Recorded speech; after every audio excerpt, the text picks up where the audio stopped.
Victor Marchesi stood beneath the vaulted ceiling of the Metropolitan Art Museum, his presence commanding attention despite the tailored suit designed to help him blend with politicians and philanthropists.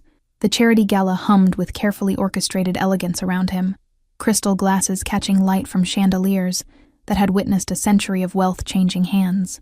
He'd accepted this invitation not from generosity but calculation, knowing the city's power brokers would gather here tonight, their guards down among Renaissance paintings and marble sculptures. His daughter walked beside him, her small hand tucked in his, her eyes wide at the opulence that had become ordinary in their world. This was education of a different kind, teaching her to navigate spaces where influence mattered more than muscle. Victor had built his empire through strategy rather than violence, understanding that true power came from knowing which strings to pull and when to remain invisible behind legitimate fronts. In a smaller gallery adjacent to the main exhibition hall, Emma sat cross-legged on the polished floor with her sketchpad balanced on her knees, charcoal smudging her fingertips as she captured faces through the glass partition. The museum's educational outreach program had given her access to this world she'd only seen in donated books at the group home. Her drawings weren't the simple stick figures most 8-year-olds produced, but carefully observed portraits that caught something essential about her subjects. Tonight's event had brought more interesting faces than usual, men in expensive watches who moved like dancers, women whose laughter sounded rehearsed. She'd filled 3 pages already, but the tall man with the little girl kept drawing her attention back, something in his careful watchfulness matching her own. Emma absorbed every detail with the intensity of someone storing memories against an uncertain future, her pencil moving across paper with surprising precision. Sophia Raines moved through the crowd with a tablet in hand, checking that the educational displays were positioned correctly and that the young participants from the outreach program felt welcomed rather than overwhelmed. She'd built this initiative from nothing over 5 years, convincing the museum board that art belonged to everyone, not just those who could afford exclusive galas. Her dress was simple compared to the designer gowns surrounding her, but she wore it with confidence that came from knowing her value wasn't measured in silk. When she glanced toward the children's area, she spotted Emma in her usual corner, the girl who never sought attention but missed nothing. Sophia made a mental note to check on her soon, though Emma rarely needed supervision, just space to observe and create. The child had a gift for seeing what others overlooked, translating observation into art that sometimes made adults uncomfortable with its accuracy. The museum director clinked a fork against crystal to gather attention, his voice carrying across the exhibition hall as he began the evening's formal remarks about preservation and cultural legacy. Victor only half listened, his focus split between his daughter's safety and the various players in the room, recognizing faces from both legitimate business and the underworld. Tonight was reconnaissance wrapped in philanthropy, opportunities disguised as small talk near impressionist paintings. His daughter tugged his hand, pointing at a sculpture she found particularly interesting, and he bent to hear her whispered observation about how the bronze seemed to capture movement. The innocence in her voice reminded him why he'd worked so hard to keep certain parts of his world separate from her existence. She deserved museums and art, not the violence that had built the fortune funding their presence here tonight. The curator's presentation droned on about provenance and artistic techniques, while guests shifted their weight and calculated how long before they could politely drift toward refreshment tables. Emma had stopped drawing, her attention caught by something she couldn't quite identify, a wrongness in the pattern of movement she'd been tracking. A man she'd sketched earlier stood too close to one of the restricted doorways, his posture casual, but his eyes scanning with purpose. She started a new drawing, her hand moving quickly to capture his features before he moved again, the angle of his jaw, and the particular way he wore his security badge. Something about him made her stomach tighten, though she couldn't have explained why to an adult, just an instinct that told her to pay attention. Her charcoal pressed harder against paper, darkening the lines around his eyes, catching the tension in his shoulders that didn't match the relaxed gathering. Victor's phone buzzed silently in his pocket, a message from one of his men stationed outside, confirming that all exit points remained secure and unremarkable. He'd learned long ago that safety required layers of awareness, never trusting a single system or perspective when his family's well-being hung in the balance. The gala represented controlled risk, public enough that open conflict was impossible but exclusive enough that screening had meaning. The formal presentation concluded with polite applause, and the crowd began flowing toward the adjoining galleries where hors d'oeuvres were arranged on tables draped in white linen. Victor kept his daughter close as they moved through the throng, nodding at acquaintances while maintaining the careful distance that came naturally. He noticed the museum's head of security positioned near the Renaissance wing, a man whose military background showed in his posture and scanning eyes. Sophia approached the children's area, smiling at the few young artists who'd been granted access through the outreach program as their guardians mingled with the wealthy patrons. Emma looked up from her sketch pad, her expression serious in a way that seemed too old for her years. The educator had learned to read that look, knowing it meant the girl had noticed something worth attention, though getting her to articulate observations could take patience. The host of the evening, Charles Hammond, separated from a conversation with city council members and made his way toward the eastern galleries where his daughter had been admiring medieval tapestries. His wife had stayed home with a headache, leaving him to manage both the social obligations and their 9-year-old, who'd begged to attend after learning about the illuminated manuscripts. He checked his watch, calculating another hour before he could reasonably extract them both from the obligations of wealth. Victor accepted a glass of champagne from a passing server, though he had no intention of drinking it, the prop simply part of the costume required for these gatherings. His daughter had wandered a few feet away, drawn to a display case containing ancient coins, her face pressed close to the glass. He watched her with an expression that might have surprised those who knew him only through reputation, the hardness in his features softening into something approaching tenderness. Emma gathered her drawings, stacking them carefully, though one sketch remained unfinished, the man with the security badge still lacking the background details she usually included. Sophia crouched beside her, asking gentle questions about the evening, and whether she'd enjoyed seeing the gala from this unique perspective. The girl nodded, but kept glancing toward the main hall, that same wrongness pulling at her attention like a thread she couldn't quite grasp. The museum hummed with conversation and the clink of glasses, hundreds of voices blending into a sound that felt like wealth itself made audible. Servers circulated with precision, security personnel maintained discreet positions, and the city's elite performed the ritual of charitable giving that kept their names on plaques and their consciences temporarily eased. Nobody noticed when Charles Hammond's daughter slipped away from the tapestries, following what she thought was her father's voice calling from a corridor marked "Staff Only." 20 minutes passed before Charles realized his daughter wasn't where he'd left her admiring the medieval textiles, his initial assumption of wandering replaced by concern when a quick search of adjacent galleries turned up nothing. He approached the nearest security guard with practiced calm, describing his daughter and asking if she'd been seen heading toward the restrooms. The guard spoke into his radio, his expression neutral, but his hand moving to his hip in a gesture that suggested training kicking in. Victor noticed the shift in energy before most guests registered anything wrong, years of reading rooms and sensing danger making him alert to the subtle tension spreading through security personnel. His daughter stood beside him, oblivious, still studying the ancient coins while he watched guards taking positions near exits without causing alarm. Something had happened, though the facade of normalcy held, champagne still flowing and conversations continuing among those who hadn't yet picked up on the undercurrent. Sophia saw Charles Hammond speaking urgently to the head of security, his composed exterior cracking enough that she recognized genuine fear beneath the practiced social veneer. She moved closer, her educator's instinct for crisis management activating even as she hoped this was simple confusion rather than something worse. The security chief was already pulling up camera feeds on a tablet, his jaw tight as he reviewed footage from the eastern galleries. Emma stood abruptly from her corner, her sketch pad falling to the floor as she moved toward the glass partition separating her area from the main hall. Something in her expression caught Sophia's attention, a certainty that seemed odd for a child who couldn't possibly know what the adults were discussing. The girl pressed her palm against the glass, her eyes tracking movement through the crowd with intensity that made the educator's stomach clench.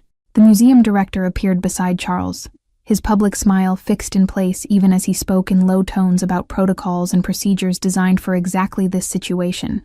Exits were being monitored, staff were conducting systematic searches of public areas, and the gala would continue as normal to prevent panic while they located his daughter. Charles nodded mechanically, his mind clearly racing through scenarios no parent wanted to entertain, his hands clenching and unclenching at his sides. Victor handed his champagne glass to a passing server and placed a protective hand on his daughter's shoulder, drawing her closer without explanation. She looked up at him with questions forming, but he shook his head slightly, the gesture carrying weight she'd learned to respect. He scanned the room with renewed focus, cataloging faces and positions, his mind shifting from social navigation to tactical assessment in the space between heartbeats. The head of security reviewed camera footage from the past 30 minutes, his finger pausing on a timestamp showing the girl near the tapestries. Then nothing. No exit from that gallery was captured on any camera. No sign of her moving toward public areas or restricted zones. The blind spots in coverage were known and documented, but they shouldn't have allowed a child to simply vanish without someone noticing her passage through monitored spaces. Sophia made her way to Emma, kneeling beside the girl and speaking softly about what she'd observed from her vantage point near the glass. The child didn't respond immediately, her attention still fixed on something in the main hall, tracking movement that the educator couldn't identify. When Emma finally turned, her eyes held that serious expression again, and she reached for Sophia's hand with surprising urgency. Guards began moving through the crowd more obviously now, some guests starting to notice the increased activity and whispering questions to each other. The museum director intercepted concerns with practiced ease, speaking of routine security checks and nothing to worry about, while his eyes betrayed calculations about reputation and liability. Charles stood frozen near the Renaissance wing, his composure completely shattered as the reality of his daughter's disappearance settled over him like ice. Victor observed the security response with professional assessment, noting gaps in their coverage and weaknesses in their protocols that any experienced operative would exploit. He kept these observations to himself, maintaining his role as concerned guest, rather than revealing expertise that would raise questions about his background. His daughter pressed against his side, sensing the tension even if she couldn't articulate its source, her small hand gripping his jacket. Emma pulled Sophia toward the main hall, pointing at her sketchpad still lying on the floor where she'd dropped it. The educator retrieved it, flipping through pages of portraits and scenes from the evening, until Emma stopped her on the unfinished drawing of the man with the security badge. The girl's finger tapped the paper insistently, her voice barely audible when she finally spoke, saying she'd seen him near the corridor where the tapestries were displayed. The museum's communication system crackled to life with coded messages that meant nothing to guests but sent staff members moving toward predetermined positions throughout the building. Public exits were being subtly monitored, restricted areas were being locked down, and the gala was transforming from social event into controlled environment. Most attendees remained unaware, their conversations continuing around canapes and champagne, insulated by wealth from understanding when danger moved among them. Sophia studied Emma's drawing with growing unease, recognizing the uniform of museum security, but not the specific individual the girl had captured with such detail. She looked toward the main hall, trying to spot the man among the various guards now stationed throughout the space. Emma tugged her hand again, shaking her head and pointing toward the eastern galleries, indicating he'd moved away from public view. Victor made a decision that went against his instinct to remain invisible, approaching Charles Hammond with the directness of someone accustomed to command rather than request. He introduced himself with name only, no title or explanation, and asked what security had found on their camera review. Charles looked at him with the confusion of someone too overwhelmed to question why a stranger was inserting himself into a crisis, and the security chief standing nearby started to object before something in Victor's presence made him pause. The two men shared a look that transcended social class and legal boundaries, recognition passing between them that they understood similar worlds, even if they'd never crossed paths before. The security chief pulled up the footage again, showing Victor the timeline of the girl's disappearance and the inexplicable gap in coverage. Victor studied the screen with trained eyes, noting details the other man had missed, angles that didn't make sense if you assumed incompetence rather than intention. Sophia appeared beside them with Emma in tow, the girl clutching her sketchpad against her chest like armor. The adults turned toward this interruption with varying degrees of impatience until Emma held out her drawing of the man with the security badge. Charles stared at the portrait, his face draining of color, as he recognized features that belonged to someone on his personal security team, a man he'd trusted with his family's safety for 3 years. The museum's grand hall seemed to contract around them as Charles reached for the sketchpad with trembling hands, his fingers tracing the charcoal lines that captured a face he'd seen hundreds of times without really looking. Victor watched the man's reaction with clinical detachment, already calculating implications and connections, while others were still processing shock. Emma stood perfectly still, her small frame radiating certainty that came from observation rather than accusation, simply presenting what she'd seen without understanding its full weight. Sophia kept a protective hand on the girl's shoulder, suddenly aware they'd crossed from social event into something far more dangerous, though the surrounding gala continued its oblivious celebration. The security chief grabbed his radio and began issuing orders to locate the man in Emma's drawing, his voice tight with controlled fury at the betrayal. Guards throughout the museum received the description, their casual monitoring shifting to active hunting without most guests registering the change in tenor. Victor studied Emma with new interest, recognizing in her stillness and watchful eyes something he'd seen in operatives trained to gather intelligence without being noticed. She wasn't frightened by the adult tension surrounding her, just patient, waiting for them to understand what she'd already processed. He crouched to her eye level, his movement deliberate and non-threatening, and asked in a voice stripped of condescension what else she'd observed about the man in her drawing. Emma met his gaze without flinching, seeing something in this stranger that told her he'd actually listen, rather than dismiss a child's perspective. She described how the man had stood near the tapestry gallery entrance for 7 minutes, checking his watch 3 times while appearing to scan for threats.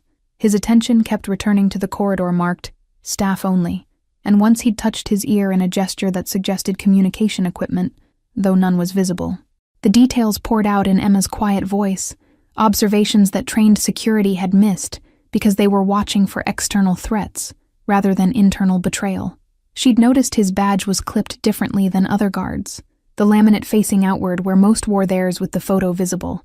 His shoes were wrong too, expensive leather rather than the practical footwear security typically chose. Small details that individually meant nothing but together painted a picture of someone playing a role. Sophia listened with growing amazement at the depth of what this 8-year-old had cataloged, her educator's understanding of child development colliding with evidence that Emma processed her environment at a level far beyond typical.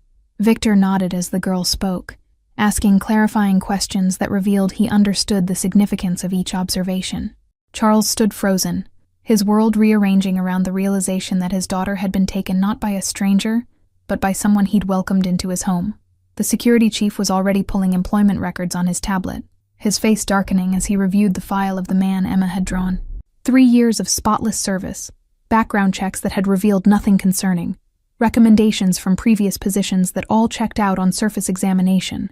But Victor saw what the other man was discovering in real time, the kind of perfect record that came from careful construction, rather than genuine history, small inconsistencies that only became visible when you knew to look for them.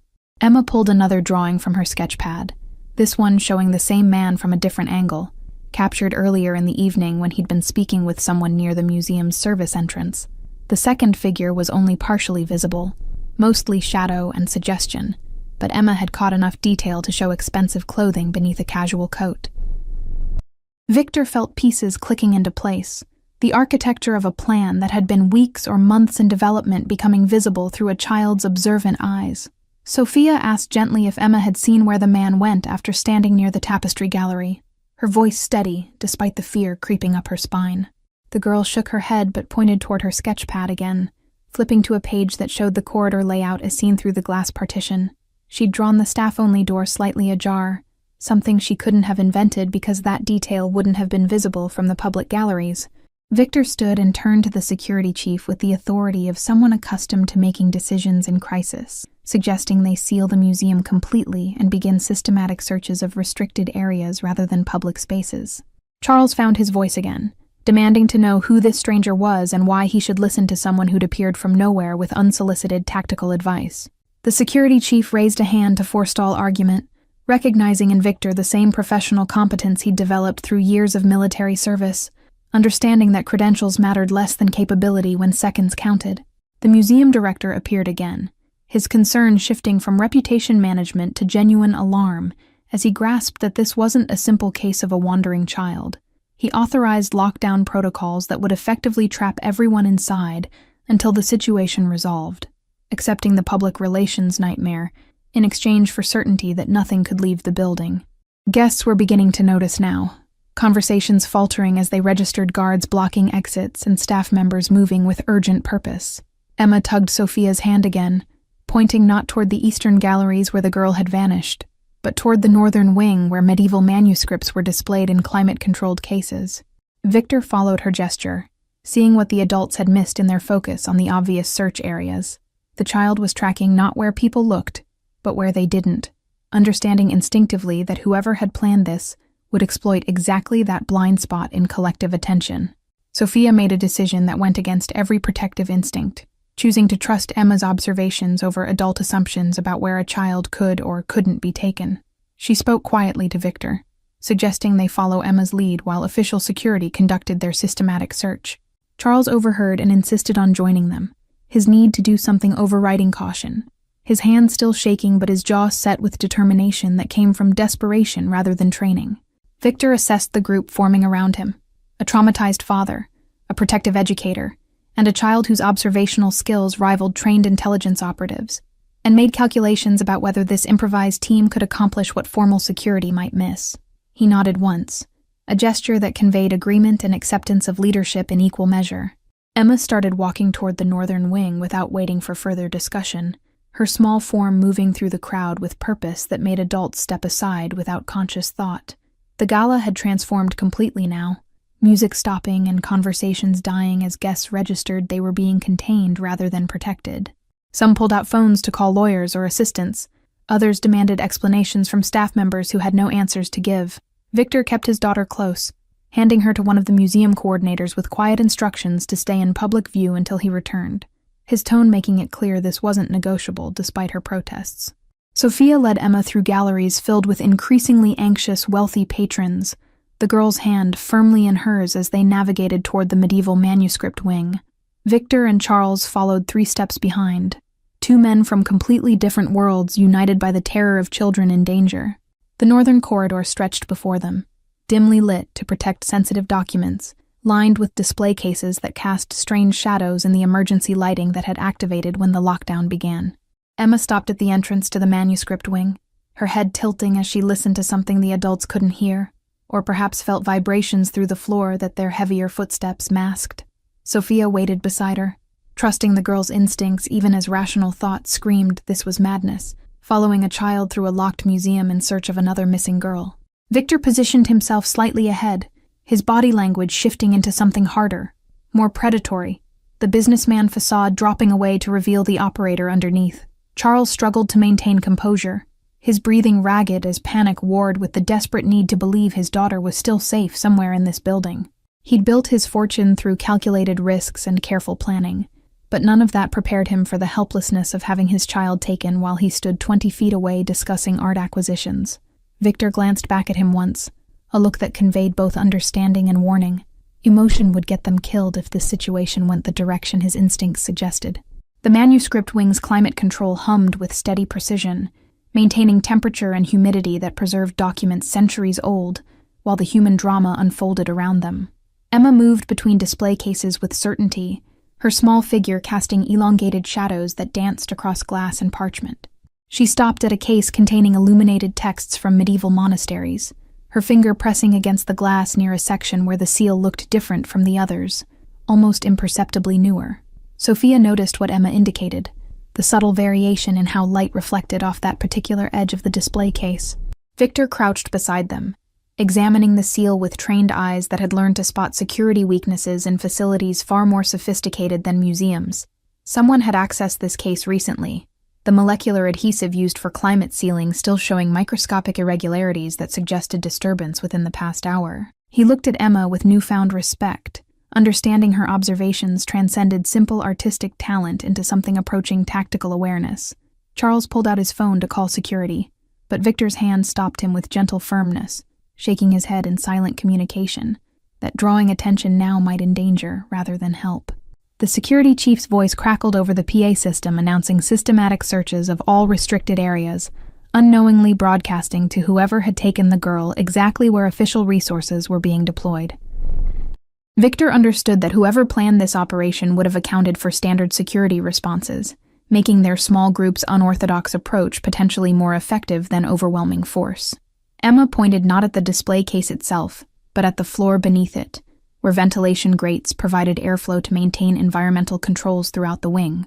The grate showed scuff marks invisible unless you were looking at child's eye level, fresh scratches in metal that suggested recent removal and replacement. Sophia knelt beside Emma, her mind racing through possibilities that seemed impossible. Surely no one could fit through ventilation systems. Surely this was architectural paranoia rather than actual escape route. Victor produced a multi-tool from his jacket pocket, With the casualness of someone who always carried such things, kneeling to examine the grate's fastening points, the screws had been loosened recently, turned just enough that someone could remove the grate quickly without tools, then replace it to avoid immediate detection. He looked up at Charles and Sophia, his expression conveying they'd found the path the missing girl had been taken, whether by force or deception through spaces designed for airflow rather than human passage. The ventilation shaft beyond the grate descended at a gentle angle toward the museum's lower levels, wide enough for a small adult or child to navigate if they knew where they were going. Emma's drawing suddenly made more sense. The man with the security badge had chosen someone petite specifically for this operation, perhaps lured Charles's daughter with a story about her father needing her for something. Victor remembered the staff-only door Emma had sketched slightly ajar, understanding now it had been staging ground rather than escape route. Sophia's hands trembled as she helped Victor remove the grate, the metal lifting away with barely a whisper to reveal darkness beyond that smelled of old stone and circulated air. Charles stared into that opening with the expression of someone watching his worst nightmares made tangible, his daughter somewhere in that darkness with people who'd planned this with meticulous care. Victor pulled a small flashlight from another pocket, the beam cutting through shadow to reveal metal walls extending downward beyond immediate sight. Emma crouched at the ventilation shaft's entrance, peering into darkness without the fear most children would display in similar circumstances. She pointed into the shaft, her voice matter-of-fact as she described seeing the man with the security badge checking his watch near this display case earlier, though she hadn't understood the significance until now. Her observations were assembling into narrative, individual puzzle pieces forming picture that the adults were finally beginning to see through her eyes. Victor made a decision that would have seemed insane to anyone operating by official protocols, lowering himself into the ventilation shaft with the confidence of someone who'd navigated worse spaces in darker circumstances. Charles started to follow immediately, but Sophia grabbed his arm, whispering urgently that he'd do his daughter no good if he got stuck or injured in tight spaces. The logic penetrated his panic, and he nodded reluctantly, accepting he had to trust this stranger who moved through crisis like water finding its level. Sophia looked down at Emma, then at the shaft, then back at the girl's serious face, understanding that she couldn't send a child into potential danger no matter how valuable her observations had proven. Emma seemed to read this decision and nodded, content to have helped this far, her role as witness rather than participant clear in her acceptance. Victor's flashlight beam swept through the shaft, revealing it opened into a larger maintenance corridor about 20 feet below, accessible to someone who knew the museum's infrastructure. The security chief's voice echoed through the wing, announcing all public areas had been cleared, and they were beginning systematic searches of storage and maintenance sections. Victor heard boots approaching, and made split-second calculation about whether to involve official security or continue alone with information they'd discount coming from a child's drawings. He decided on compromise, pulling himself back out of the shaft and turning to Charles with instructions delivered in the tone of someone accustomed to being obeyed. Within minutes, the security chief arrived with 2 guards, his skepticism visible until he saw the removed grate and Victor's matter-of-fact explanation about ventilation access to lower levels. Emma's drawings provided evidence that couldn't be dismissed, the detailed portrait of the traitorous guard and her careful observation of architectural details giving credibility to what would otherwise sound like desperate speculation. The security chief radioed for blueprints of the museum's infrastructure, his tactical mind already calculating insertion points and potential exits from the maintenance level. Victor watched professionals take over with mixed feelings, knowing they'd bring resources but also predictability that whoever planned this would anticipate. He caught Sophia's eye and saw similar concern reflected there, her protective instincts for Emma warring with understanding that they'd found what official searches had missed. Charles stood frozen between hope and terror, his daughter somewhere below them in darkness with people whose motives remained unclear, but whose planning suggested this went beyond simple kidnapping for ransom. Emma tugged Sophia's hand again, directing her attention not to the ventilation shaft, but to her sketchpad, flipping to another drawing the adults hadn't examined yet. This one showed the museum's exterior from an angle that suggested she'd drawn it from memory rather than direct observation, her artistic mind cataloging the building's structure during previous visits. She'd marked 3 points on the exterior walls with small X marks, locations that meant nothing to Sophia, but made Victor's expression sharpen with recognition. The 3 marks corresponded to emergency egress points required by fire codes, exits that connected to the maintenance level where ventilation ultimately led. Victor pulled out his phone and pulled up architectural records he'd accessed earlier when first assessing the museum's security, comparing Emma's drawing to official blueprints with growing certainty. The girl had identified the 3 locations where someone could exit the maintenance system directly to the exterior without passing through public areas or triggering standard security monitoring. Sophia realized with dawning horror that Emma's artistic talent masked something more profound. The girl processed spatial relationships and structural systems with the capability of trained architects or engineers. She'd mapped the museum's bones through observation and intuition, creating tactical intelligence disguised as children's artwork. Victor showed Emma's drawing to the security chief, whose expression shifted from skepticism to grim acknowledgement as he recognized the accuracy of her architectural rendering and the implications of those marked exit points. The security chief immediately deployed guards to cover all 3 egress points from the exterior, but Victor knew the advantage was already lost. Minutes had passed since the girl was taken, more than enough time to exit the building if that had been the plan. He studied Emma's drawings again, looking for details he'd missed, anything that might indicate whether this was extraction to external vehicles or something more complex happening within the museum's infrastructure itself. Charles found his voice again, demanding to know why anyone would take his daughter through maintenance corridors instead of simply walking out during the gala's early chaos before lockdown was implemented. Victor didn't answer immediately, his mind working through scenarios that ranged from ransom to revenge to something more strategic involving Charles's political connections and business dealings. The truth was he didn't know the endgame yet, only that the planning involved suggested this wasn't opportunistic, but rather carefully orchestrated weeks in advance. Emma pointed at her drawing of the man with the security badge again, her finger tapping a detail near his collar that the adults had overlooked in earlier examination. She'd drawn a small pin there, barely visible in the charcoal rendering, shaped like something that might have been a corporate logo or organizational symbol. Victor leaned closer, trying to make out the shape, while Sophia asked Emma if she could draw it larger, isolated from the portrait, to show what she'd observed more clearly. Emma flipped to a blank page and began sketching with focused intensity, her charcoal moving in precise strokes that gradually revealed the pin's design, a geometric pattern that combined angular lines with curves suggesting both modern design and classical symbolism. Victor's expression went carefully blank as he recognized the symbol, his mind racing through implications he couldn't voice in present company. Sophia watched his reaction, understanding without explanation that this detail meant something significant, connecting dots between the kidnapping and larger contexts none of them had considered. The security chief studied the isolated drawing of the pin, pulling out his phone to run image recognition through law enforcement databases, while his radio crackled with updates from guards searching the maintenance level. Victor knew what the search would reveal before results came back. The symbol belonged to a collective that existed in spaces between legitimate business and organized crime, brokers who facilitated transactions that required discretion and absolute reliability. Charles's daughter wasn't taken for ransom, but as leverage in some negotiation the father either knew about or had stumbled into unknowingly. Sophia kept Emma close as the adults exchanged looks weighted with information they couldn't articulate in front of a child, her protective instincts screaming to remove the girl from this situation, even as logic said they'd need her observations to navigate what came next.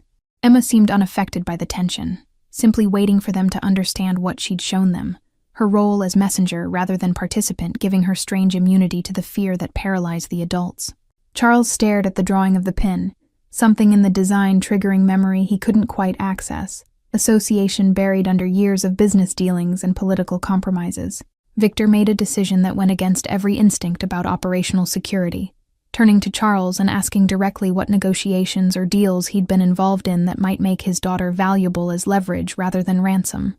The other man bristled at the implication he'd somehow caused this situation, but Victor's expression remained impassive, simply waiting for information necessary to navigate the crisis.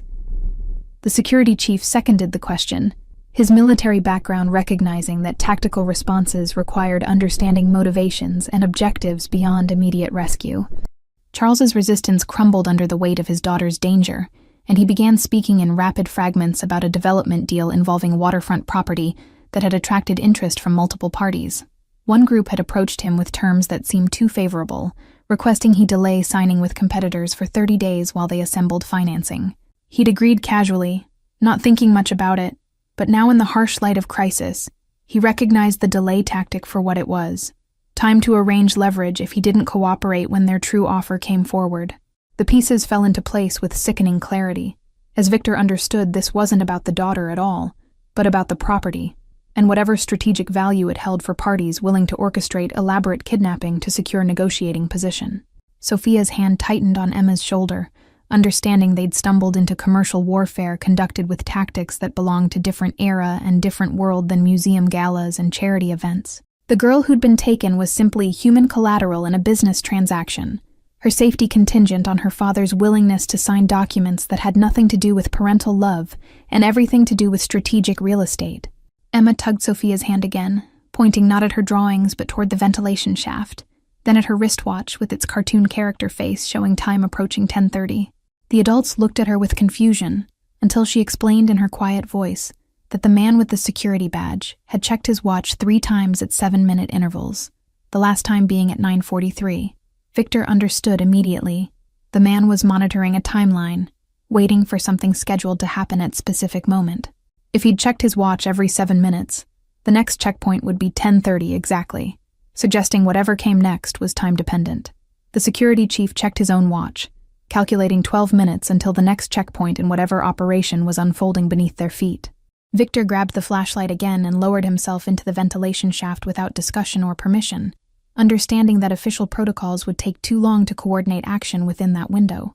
Charles started to follow, but the security chief held him back physically this time, recognizing that emotional fathers made poor tactical operators, and Victor's competence suggested military or intelligence background that made him better equipped for whatever came next. Sophia watched Victor disappear into the shaft with mixture of relief that someone capable was acting, and terror that they were trusting a stranger whose background and motivations remained completely opaque. Emma stood calmly beside her, showing no fear or concern, simply waiting to see what would happen next, with the patience of someone who'd learned early that adults controlled outcomes, while children could only observe. The security chief radioed his exterior teams, ordering them to prepare for potential exit at the 3 points Emma had identified, weapons ready, but instructions to avoid engagement that might endanger the hostage. Victor navigated the ventilation shaft with practiced efficiency, his body remembering movements from previous lives spent in tight spaces under hostile conditions. The shaft descended at an angle that required controlled sliding rather than climbing, his shoulders barely fitting through spaces designed for airflow rather than human transit. The flashlight beam bounced ahead of him, revealing joints and turns in the ductwork that would have been invisible without illumination, confirming his suspicion that whoever had taken Charles's daughter had navigated this path with prior knowledge of the infrastructure's layout. The shaft opened into a maintenance corridor exactly where Emma's observations had suggested, a concrete tunnel lined with pipes and electrical conduits that served the museum's operational needs invisible to public visitors. Victor dropped to the corridor floor in a crouch, his flashlight immediately extinguishing as he listened to the darkness around him for any sound of movement or voices. The air here smelled of old stone and metal, industrial rather than the climate-controlled atmosphere of the galleries above, and somewhere in that darkness was a 9-year-old girl whose only value to her captors was her father's signature on documents. Footsteps echoed from deeper in the maintenance corridor, deliberate rather than hurried, suggesting confidence rather than flight. Victor moved toward the sound with the silence of someone who'd learned to walk without betraying his presence, each step placed with conscious precision on concrete that might otherwise telegraph his approach. His mind catalogued potential weapons in the environment, pipes that could be torn from their moorings, tools likely stored in utility closets, simple physics of confined spaces where trained fighters held advantages over those relying on intimidation rather than skill. The footsteps stopped, replaced by voices pitched low enough that words were indistinct, but tone suggested negotiation rather than distress. Victor edged closer, using pipe shadows and support columns for concealment, while the voices resolved into 2 speakers, a man he assumed was the traitorous guard, and someone else whose accent suggested Eastern European origin and bearing that came from military service. They were discussing timing, confirming extraction vehicles were positioned and ready, their conversation treating the girl as cargo to be delivered, rather than human being whose terror they might consider. Victor assessed the tactical situation with clinical precision, counting at least 2 hostiles in unknown space with potential for additional support, 1 hostage whose location and condition remained uncertain, and his own position as solo operator, without backup or communication to coordinate with security above. Standard procedure said wait for reinforcements, establish perimeter, negotiate from position of strength.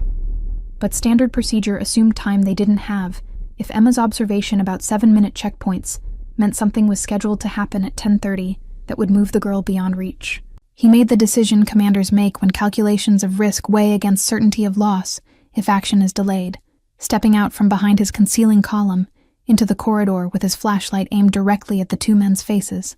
The sudden light blinded them temporarily, exactly as intended, while Victor's voice cut through their surprise with the calm authority of someone who expected to be obeyed. He informed them that the museum was in lockdown, all exits were covered, and their best option was to release the girl and negotiate their own safe departure, rather than adding kidnapping charges to whatever they'd been paid to attempt. The man with the security badge recovered first, his hand moving toward a weapon holster at his hip, while the other man shifted position to put himself between Victor and whatever lay deeper in the corridor. Victor remained motionless, his flashlight steady, calculating distances and angles while his voice continued in that same reasonable tone, explaining that violence wouldn't improve their situation, and intelligence suggested this was commercial leverage rather than personal grudge, meaning they were hired help rather than principals, and therefore expendable if complications arose. The words were designed to make them think about their own survival rather than their employer's objectives, inserting doubt into whatever instructions they'd received. A child's voice called out from deeper in the corridor, asking if her father was there, her tone confused rather than frightened, suggesting she'd been told some story about emergencies or surprises that required her cooperation. Victor felt something tighten in his chest at the innocent trust in that voice. Children's assumption that adults would protect them even when adults were the source of danger. He called back that her father was upstairs and she'd be seeing him soon. Everything was going to be fine, his voice gentler than the one he'd been using with her captors. The security badge man's hand completed its movement to his weapon, but Victor had already anticipated this decision, his flashlight shifting from blinding light to kinetic impact as he threw it at the man's face with precision that came from decades of training.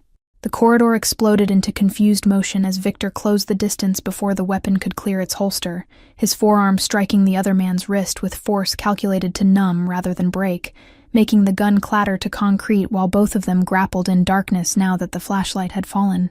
The Eastern European moved to assist his partner, but Victor used the confined space to his advantage, putting the security badge man between himself and the second attacker, while controlling the situation through leverage rather than strength. Years of jiu-jitsu and close-quarters combat had taught him that superior position mattered more than superior force, and in that moment his position was dominant, even if his situation remained precarious. The girl's voice called out again, more frightened now that she heard sounds of struggle, her child's mind beginning to understand that something was wrong with whatever story she'd been told. Sophia's voice echoed down the ventilation shaft, calling Victor's name with barely controlled panic, her protective instincts for Emma at odds with her responsibility to help find the missing girl. Victor couldn't respond without losing concentration on the two men he was controlling through physical dominance that required constant adjustment, but he kicked the fallen gun toward the shaft opening, sending it sliding across concrete away from anyone's immediate reach. The security badge man twisted in his grip, training evident in his counters, suggesting former military or police rather than simple hired muscle. Above in the manuscript wing, Emma stood at the ventilation shaft entrance with her sketchpad pressed against her chest, her expression serious as she listened to sounds echoing up from below. Sophia wanted to pull her away from the opening, shield her from whatever violence was happening in that darkness, but the girl seemed rooted in place with that same observational intensity she'd displayed all evening. The security chief was coordinating with his teams over the radio, while simultaneously monitoring the blueprints on his tablet, trying to determine alternate access points to the maintenance level that wouldn't require navigating the ventilation system. Charles paced like a caged animal, his composure completely shattered now that he'd heard his daughter's voice echoing up from below, so close, and yet separated by concrete and steel and men with weapons who'd taken her for leverage in business deals he barely remembered negotiating. Sophia made a decision that surprised her own cautious nature, sitting down at the ventilation shaft's edge and lowering herself into the opening before anyone could stop her. The security chief shouted protest, but she was already sliding down the angled duct, following the path Victor had taken minutes earlier, while her heart hammered against her ribs. Emma watched Sophia disappear into the shaft with approval in her eyes, something in the girl's expression suggesting she'd expected this choice, understood that some people couldn't stand safely above while others faced danger below. The security chief cursed creatively in at least 3 languages, his tactical plan dissolving as civilians threw themselves into the operation without coordination or communication. Charles demanded to follow as well, but this time 2 guards physically restrained him, their instructions clear that the hostage's father was absolutely the last person who should be involved in confrontation with his daughter's captors. Sophia emerged from the ventilation shaft into darkness, punctuated by sounds of struggle somewhere ahead in the maintenance corridor, her eyes adjusting slowly to the absence of light, while adrenaline sharpened her senses beyond their normal capacity. She called Victor's name again, louder this time, her voice carrying authority that came from years of managing chaotic classrooms and difficult situations with calm competence. The fighting sounds paused for a moment, Victor's voice responding with directions to stay back and keep talking so he could locate her position by sound rather than sight in the darkness. The girl's voice called out from somewhere to Sophia's left, asking who was there and whether her father had sent them, her tone shifting toward real fear, as she began to understand this wasn't the emergency surprise she'd been told about. Sophia responded with gentle reassurance, introducing herself and explaining that yes, her father was upstairs, and they were going to take her home very soon. Everything was going to be fine, even though it seemed scary right now. She kept talking in that calm educator's voice while feeling her way along the wall toward where the child's voice originated, her hands encountering pipes and rough concrete. Victor had the security badge man controlled in a joint lock that kept him immobile without breaking anything, while the Eastern European had retreated several feet after receiving an elbow to his solar plexus that had temporarily taken the fight out of him. The arrival of Sophia's voice complicated his tactical situation. Another civilian to protect, someone without training or experience in these circumstances who could become liability or hostage, depending on how the situation evolved.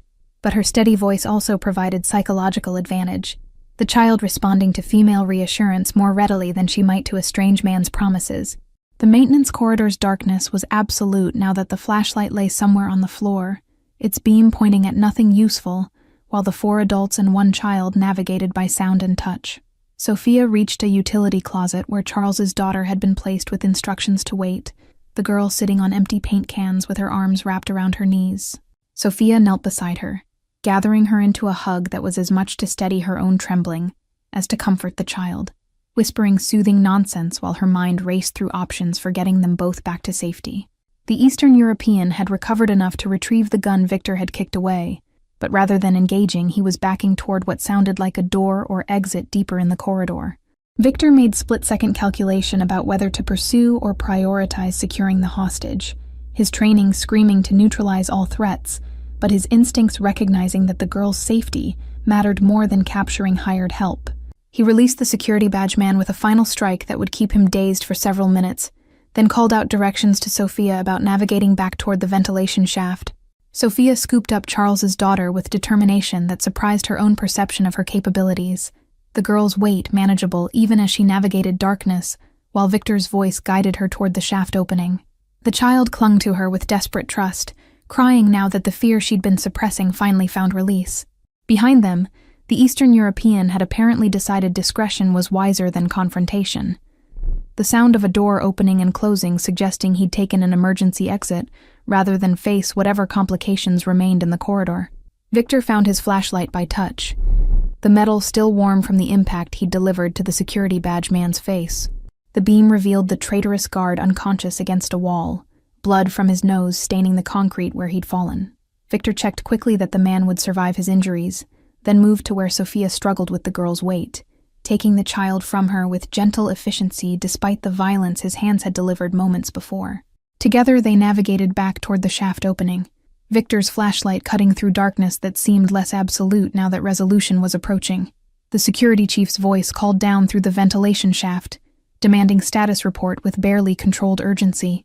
Victor responded that the hostage was secure, and they were returning, 1 hostile unconscious in the corridor, and 1 fled through emergency exit, requesting medical personnel be standing by for the child's evaluation. Above them, Charles's voice broke with relief and desperate need to see his daughter, his earlier composure impossible to maintain now that the worst moments were transitioning toward resolution. Emma watched from the manuscript wing as Victor appeared first through the ventilation shaft opening, lifting Charles's daughter up to waiting guards who passed her immediately to paramedics who'd been standing by. The girl was crying but unhurt, her trauma psychological rather than physical, and Charles swept her into his arms with a desperation that transcended his usual controlled public persona. Sophia emerged next, helped out by the security chief who'd apparently forgiven her reckless choice to descend without authorization, her clothes dusty and her hands scraped, but her expression serene with the satisfaction of action taken rather than safety maintained. Victor climbed out last, his suit ruined and his knuckles showing evidence of the brief violence below, but his face wearing the neutral expression of someone who'd done what needed doing without particular pride or regret. Emma approached him with her sketch pad, flipping to a blank page and holding it out with a charcoal pencil as though requesting an autograph. He looked at her with something approaching respect, understanding passing between them that transcended the decades separating their ages, and he took the pencil to sketch something quickly before handing it back. Sophia peered over Emma's shoulder at what Victor had drawn, a simple but recognizable portrait of the girl, her observational skills captured in the precise lines and shading that suggested he too had been trained to record details through artistic rendering. Emma studied the drawing with serious concentration, then nodded once as though confirming some private assessment, tucking the sketchpad against her chest with satisfied finality. The security chief was already coordinating with police who'd been called once the hostage was recovered, preparing for the interviews and investigations that would follow. Charles held his daughter while paramedics checked her vital signs and assessed her emotional state, his attention entirely consumed by her presence and the reassurance that she was safe despite the terror of the past hours. Sophia stood nearby, ready to provide support if needed, her educator's training giving her tools to help the girl process what had happened, once immediate crisis subsided. Victor spoke quietly with the security chief, providing details about the hostel remaining unconscious below and the one who'd fled through emergency exit, his tactical debrief efficient and professional. Emma sat down against a display case, suddenly exhausted now that the adrenaline of observation and alertness was fading into the background. Sophia noticed and sat beside her, gathering the girl into her side with an arm around her shoulders that conveyed both gratitude and protection. The manuscript wing had transformed from crime scene to resolution, the climate control humming its steady reassurance while the humans within its space began processing what had happened and what came next. The museum director appeared with legal counsel and insurance representatives, his concern about the institution's liability visible despite his relief that the situation had been resolved without worse outcome. The gala guests were being released from lockdown after giving statements to police, their evening of charity transformed into story they'd tell at dinner parties for years. Victor accepted a bottle of water from someone and drank deeply, his body beginning to register the exertion of the past hour now that immediate action had concluded. Charles finally looked up from his daughter to where Victor stood, approaching him with the intention of offering thanks that Victor waved away before words could form. The two men studied each other with new understanding, the crisis having stripped away social pretense to reveal capabilities and character that normal circumstances kept hidden. Charles extended his hand, and Victor took it, a handshake that conveyed respect and recognition between men who'd never move in the same circles, but who'd shared something profound in the darkness below the museum's elegant facade. Sophia met Victor's eyes across the space, something passing between them that went beyond the immediate situation, a recognition of competence and courage that mirrored each other despite their vastly different backgrounds. Emma watched this exchange with her usual observational intensity, already cataloging the moment in whatever way her artistic mind processed human interaction. The night had transformed all of them, connections forged in crisis that would persist beyond whatever investigation and aftermath followed in the days ahead. Police investigators arrived within 20 minutes, their questions methodical as they documented every detail from the ventilation shaft to the maintenance corridor where the security badge man still lay unconscious. Detective Sarah Chen took lead on the interrogation, her sharp eyes missing nothing as she assessed the assembled group and immediately identified Victor as someone whose background deserved closer examination. He answered her questions with precise economy, providing facts without elaboration, his demeanor suggesting familiarity with law enforcement protocols that came from experience on one side of the investigation or another. Emma sat with Sophia in a quiet corner, paramedics having cleared her for release since she'd never been in direct danger, just an observer whose drawings had cracked the case open. The girl sketched idly while adults talked around her, capturing faces of the police officers and detectives with the same careful attention she'd given the gala guests hours earlier.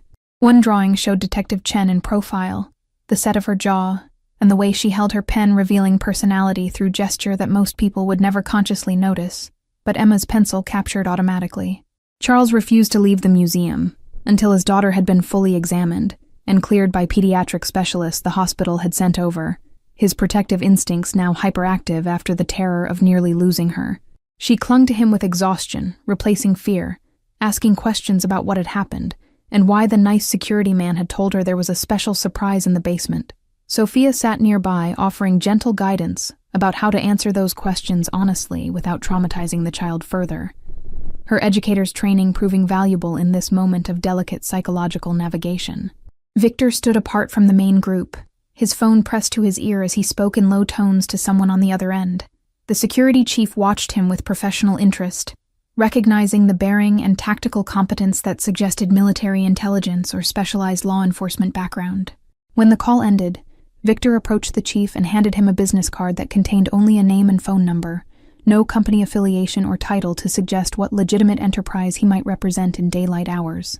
The card read simply, Victor Marchesi, with a number the security chief recognized as having a prefix used by certain government contractors and private security firms that operated in gray spaces between official and unofficial. He pocketed it without comment, understanding that some questions were better left unasked when the results spoke for themselves. Victor had recovered the hostage without casualties and neutralized threats with surgical precision, making him either extremely well-trained or extremely experienced, possibly both. Detective Chen circled back to Emma, crouching beside her with the careful approach of someone who understood children required different interview techniques than adults.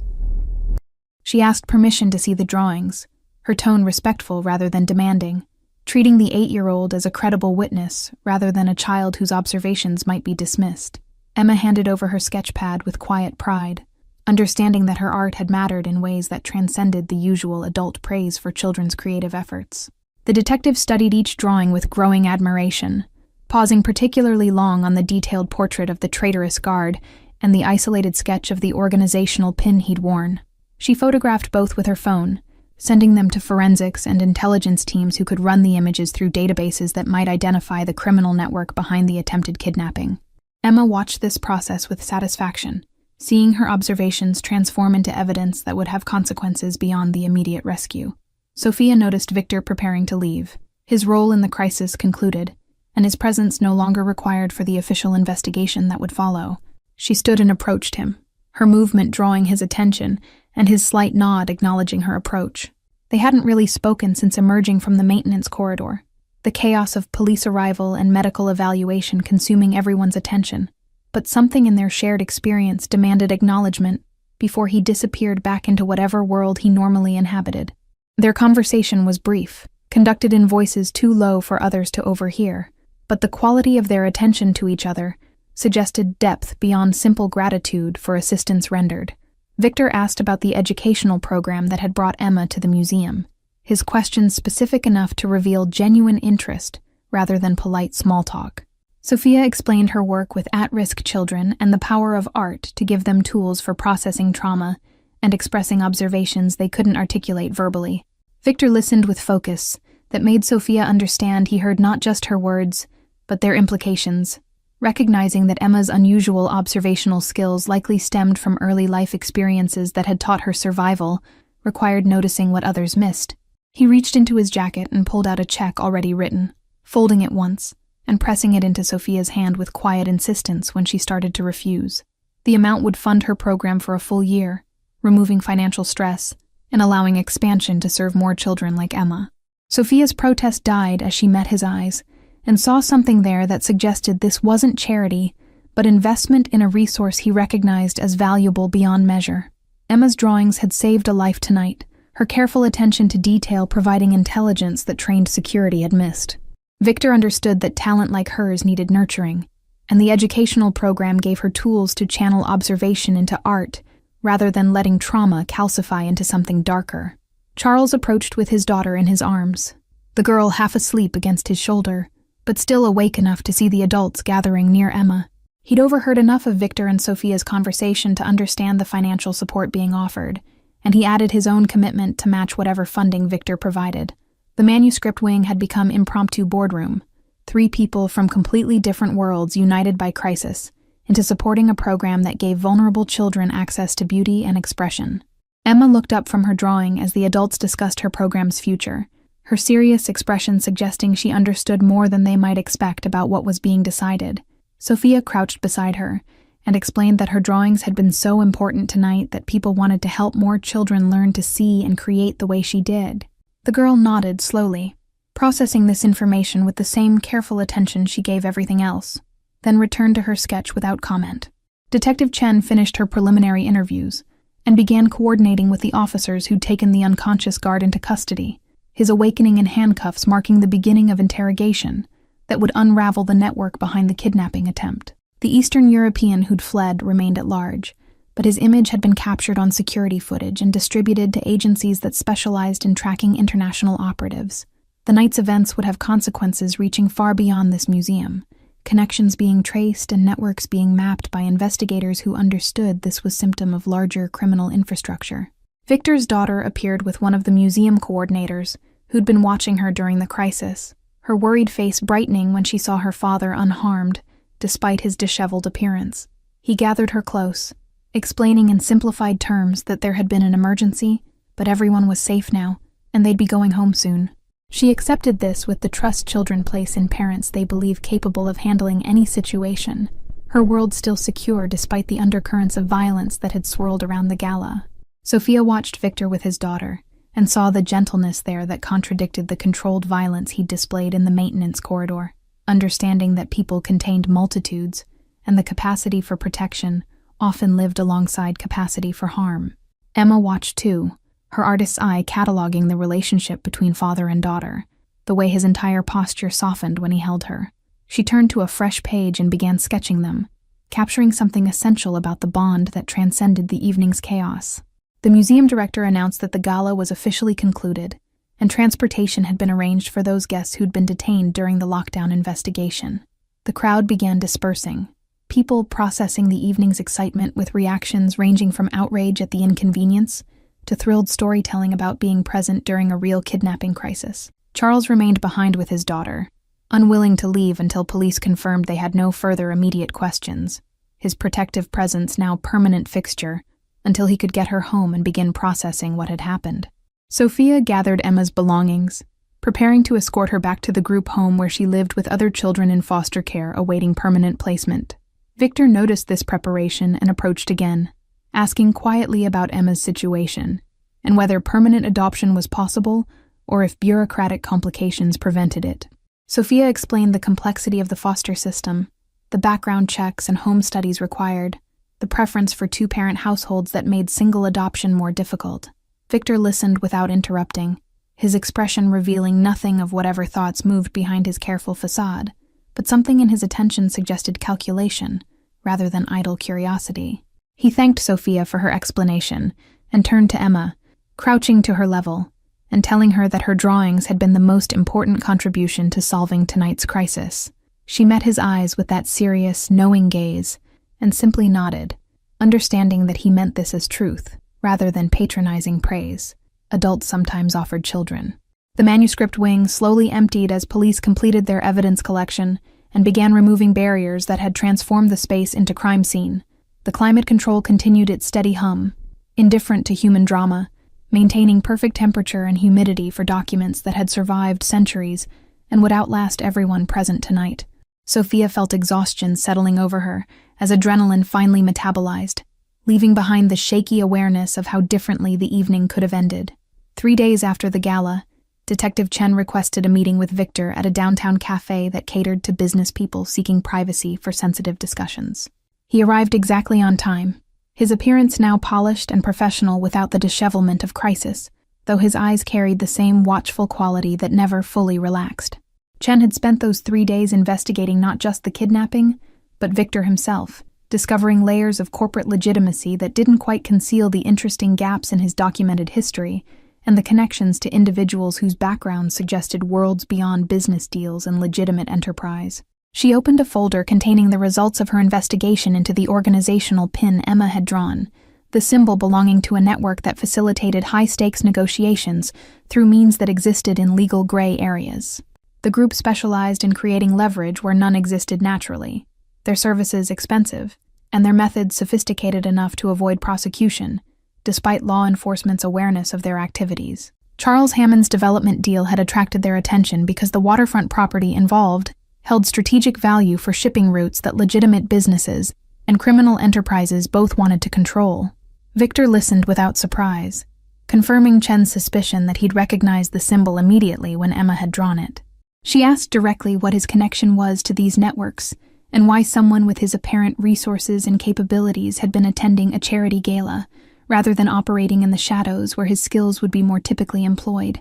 His answer was measured, explaining that his daughter's desire to see the museum's medieval manuscripts had been genuine, his presence simply a father indulging his child's interests while maintaining awareness of the various players who moved through elite social spaces.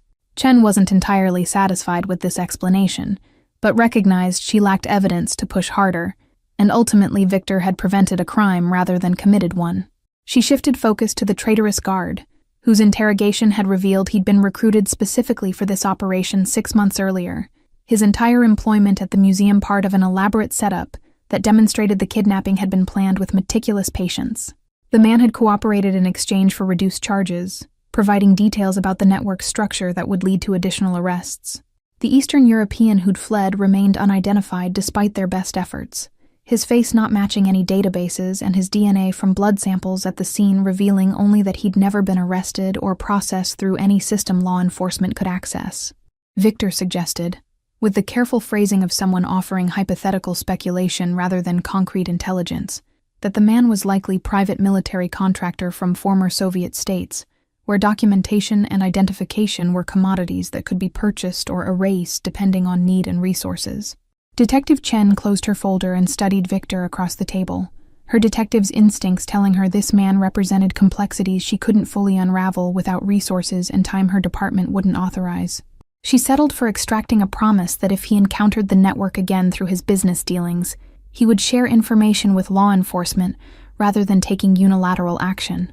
Victor agreed with the slight smile of someone who understood they were both pretending this promise carried weight, while knowing he'd do whatever he deemed necessary if circumstances demanded it.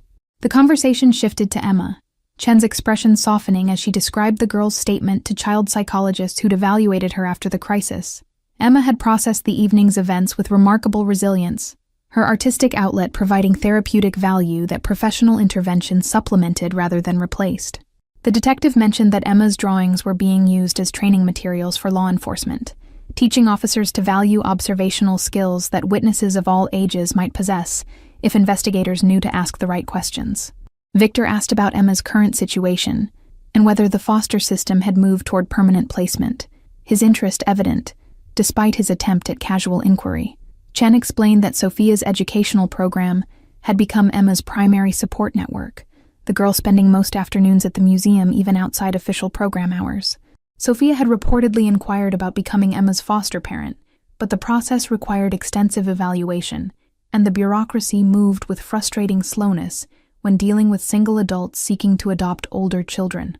The detective watched Victor's reaction to this information, noting the calculation in his expression that suggested wheels turning behind his careful facade. She'd done enough background investigation to know he had resources and connections that could accelerate bureaucratic processes if he chose to employ them, but she couldn't determine his motivation for potential involvement in Emma's placement. Their meeting concluded with mutual understanding that they'd likely cross paths again given the networks he moved through and the cases she investigated, an acknowledgement that their interests aligned even if their methods differed. Victor left the cafe and made 3 phone calls before reaching his car, setting in motion inquiries that would map the foster care system's requirements and identify pressure points where appropriate influence could expedite Emma's placement with Sophia. He wasn't entirely certain why this mattered to him beyond professional respect for the girl's observational skills and recognition that talent like hers needed nurturing. Perhaps it was seeing his own daughter's innocence contrasted against Emma's too serious watchfulness, understanding that childhood should contain space for wonder rather than survival. Sophia received a call that afternoon from a social worker she'd never spoken with before, explaining that Emma's case had been flagged for expedited review and asking if Sophia remained interested in pursuing foster placement with potential path to adoption. The questions that followed were standard but delivered with urgency that suggested someone with influence had intervened to move Emma's file from the massive backlog where it had languished. Sophia answered honestly about her financial situation, her single status, and her commitment to providing stable home environment, despite not fitting the traditional family structure. The social worker scheduled a home visit for the following week, explaining that if the initial evaluation went well, Emma could potentially be placed with Sophia within a month, rather than the typical 6 to 12-month timeline. Sophia ended the call with a mixture of hope and confusion, wondering what had triggered this sudden acceleration. She thought of Victor's check still sitting in her program's account, the funding that had removed immediate financial pressure and demonstrated stability that bureaucratic evaluations valued. Emma arrived for her usual afternoon at the museum, finding Sophia with paperwork spread across her desk and an expression that telegraphed something significant had happened. The girl set down her sketch pad and waited with characteristic patience for the adult to find words to explain. Sophia knelt beside her and spoke carefully about the possibility of Emma coming to live with her permanently, explaining the process and timeline while watching the girl's face for reaction that would indicate her feelings about this potential change.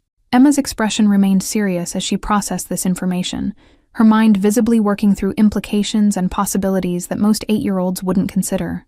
She asked practical questions about where she would sleep and whether she could still attend the museum program, concerns about logistics rather than emotional response to the concept of permanent placement. Sophia answered each question honestly, understanding that Emma's foster care experience had taught her to manage expectations and avoid hoping for stability that might not materialize. The girl finally nodded slowly and returned to her drawing.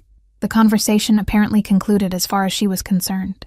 Sophia recognized this as Emma's way of accepting the information without investing emotional energy until the situation became concrete reality. She returned to her paperwork while Emma sketched, the comfortable silence between them, feeling like preview of what their permanent arrangement might resemble. Two people who understood each other's need for quiet space and creative expression.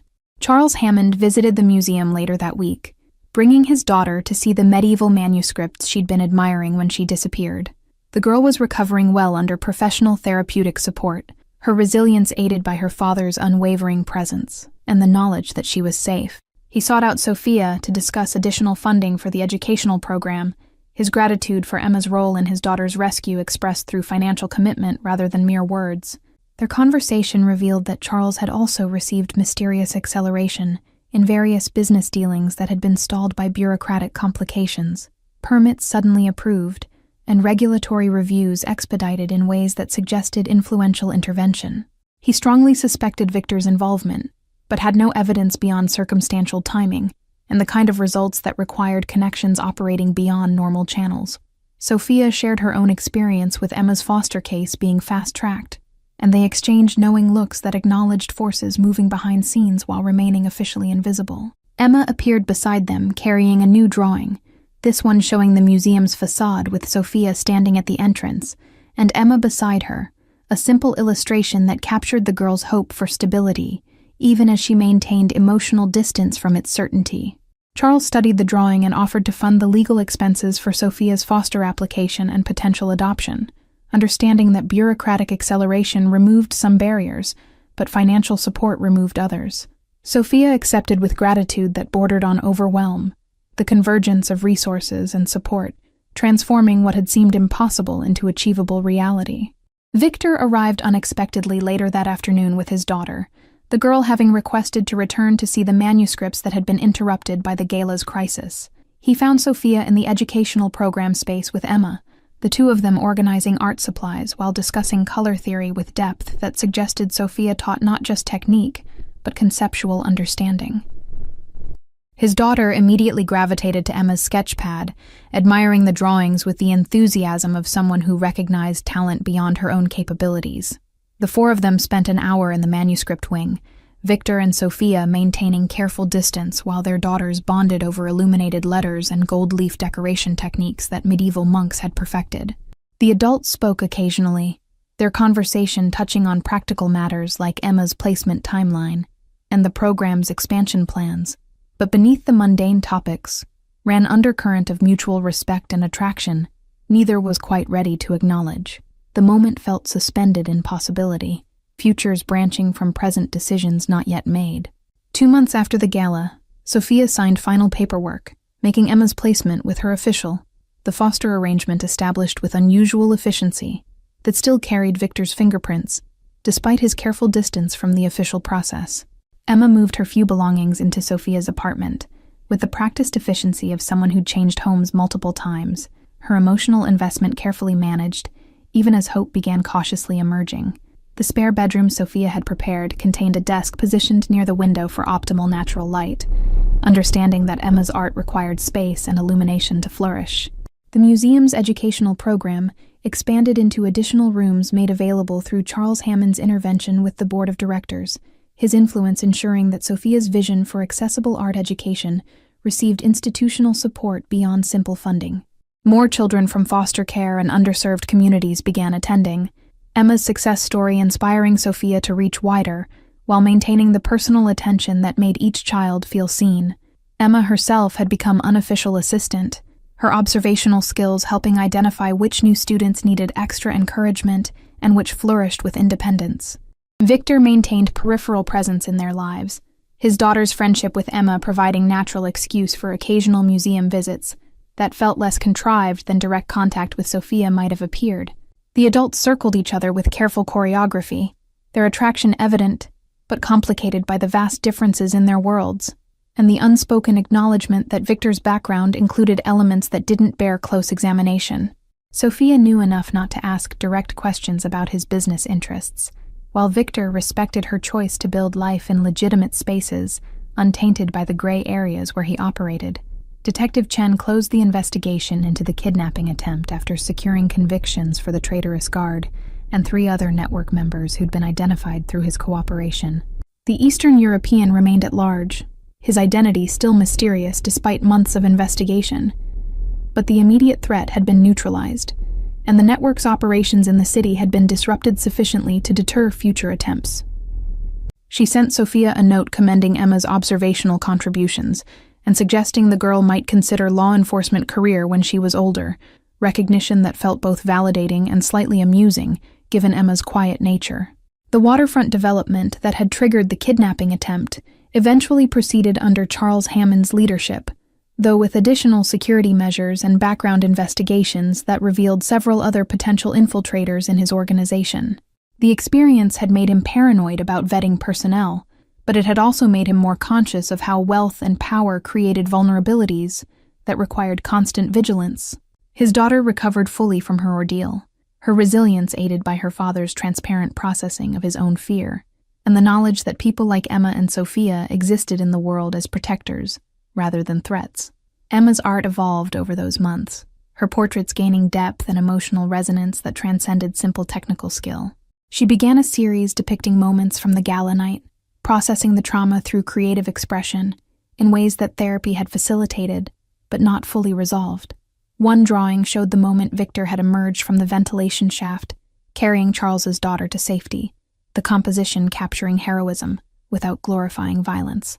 Another depicted Sophia sitting beside her in the manuscript wing's aftermath, protective presence rendered in careful charcoal that made the viewer feel the comfort Emma had drawn from that moment. Sophia framed several of Emma's drawings and displayed them in the educational program space, not as decoration, but as teaching tools showing students what observational art could achieve. The portrait of the traitorous guard became particularly famous within law enforcement circles, used in training materials about the importance of witness observation regardless of age. Emma accepted this attention with characteristic equanimity, understanding her drawings had mattered, but not allowing that importance to inflate her sense of self beyond healthy boundaries. Victor's business dealings gradually shifted toward more legitimate enterprise, his daughter's presence in his life creating motivation to reduce involvement in gray areas that might eventually expose her to danger. He maintained enough connections to remain informed about the networks he'd once moved through more actively, positioning himself as information broker rather than active participant. This transformation was subtle rather than dramatic, a slow pivot that Sophia recognized even without full understanding of what he was pivoting away from, toward something resembling normal life. The museum held another gala 6 months after the kidnapping, this one proceeding without incident, though, with significantly enhanced security protocols that included extensive background investigations and real-time monitoring systems. Sophia attended as official guest rather than staff member, her program's success having elevated her status within the institution. Victor appeared with his daughter, and they navigated the evening with careful awareness of how different this experience was from the last time they'd stood in these galleries surrounded by art and affluence. Emma stayed home by choice, preferring quiet evening with a new set of professional-grade drawing pencils Victor had gifted her to the chaos of crowds and formal clothing. Sophia had been worried about leaving her alone so soon after placement, but Emma had assured her with characteristic seriousness that she was fine. She simply preferred to draw.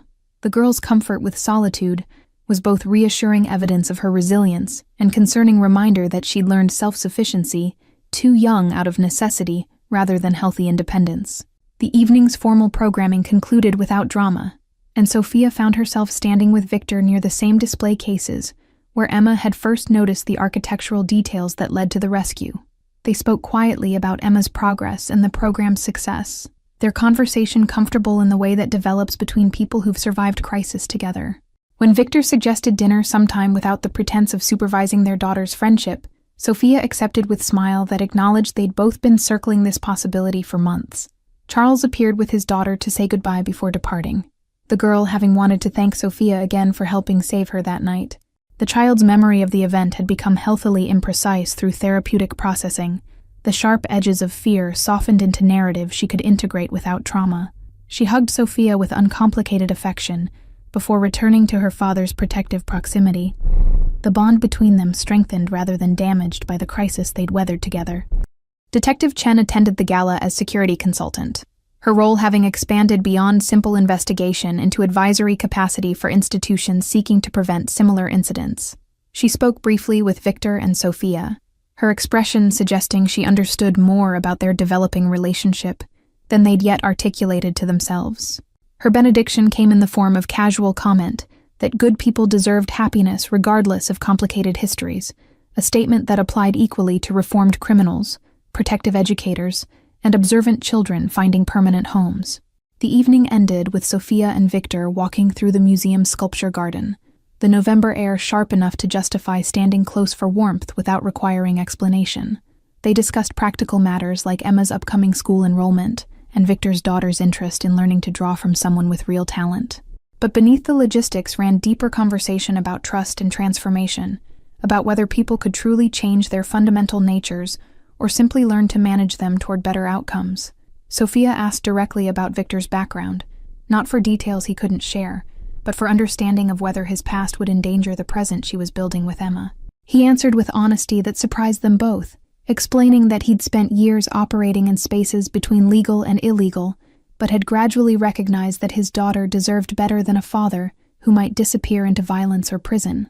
His transformation wasn't complete, and perhaps never would be, but trajectory mattered more than origin point, and he was committed to moving toward light, even if shadows remained part of his landscape. They stood near a bronze sculpture, depicting a figure caught mid-stride between two destinations, the symbolic resonance not lost on either of them. Sophia made decision that combined hope and risk in equal measure, taking Victor's hand and acknowledging that she understood what he was offering, and accepting it with eyes open to complications. Their first kiss happened in that sculpture garden, with the museum's lights dimming behind them, a moment of connection that felt both inevitable and impossible, ordinary and extraordinary, in the way that real transformation always does.